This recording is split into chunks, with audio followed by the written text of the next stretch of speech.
The rise in fraud online has made more and more consumers and businesses vulnerable to digital scams, while services like e-commerce and online banking have made life simpler. They've also opened users up to the possibility of getting their money stolen. From schemes that target your online banking apps to cons aimed at hijacking your tax return.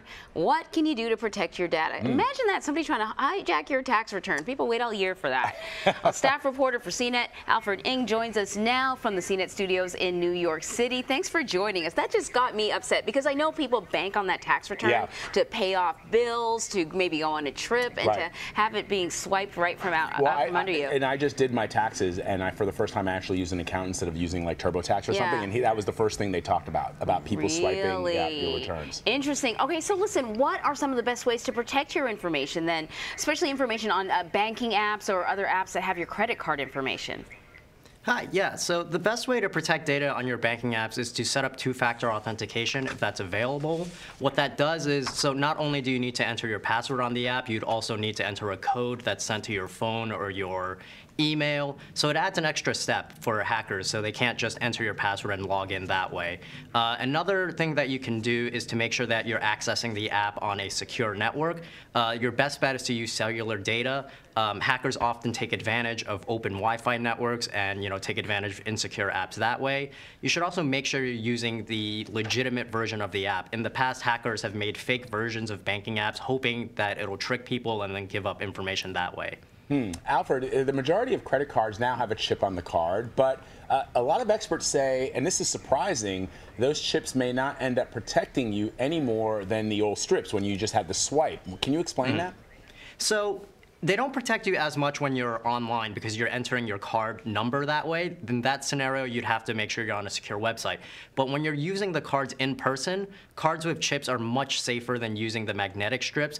Think of the chip as a small memory disk that makes a unique code every time that you use it. It's much more difficult for people to copy and steal that. Strip cards, on the other hand, they're using magnetic technology. It's basically the same technology that like cassette tapes use. So they're much easier for people to duplicate the moment that you swipe into something. Online retailers are also dealing with new forms of digital scams. What can those businesses do to stay safe and keep our information safe while they're also remaining competitive? So the best way that online retailers can make sure customers stay safe is to be on the alert for any new vulnerabilities and to patch it as soon as possible. Think about the major Equifax breach that happened last year. That was because their team failed to patch their website even though they knew about the vulnerability. Retailers should also try to make the shift to HTTPS, which about 75% of the internet is on. It essentially means that your website is secure and that traffic from the website to your computer is encrypted. For example, some websites like Amazon, Walmart, and Best Buy are all on HTTPS. And so we're talking about all of this in the final days before the tax deadline. You got your taxes in already? I just did mine yesterday. So good. Feeling good, feeling good. So how can people protect their tax returns from hackers? Yeah, so we're a few days before the deadline, like you said, but the best protection for scam attempts on your tax return is to really do it as soon as possible. If you send in your tax return first, then it'll reject any other attempts that come on later. That's really important this tax season because so much of our Social Security information was stolen during the Equifax breach. You should also be wary of any phone calls or emails claiming to be from the U.S. government or the IRS asking to verify your Social Security number or your password. That's a scam, and they would never do that.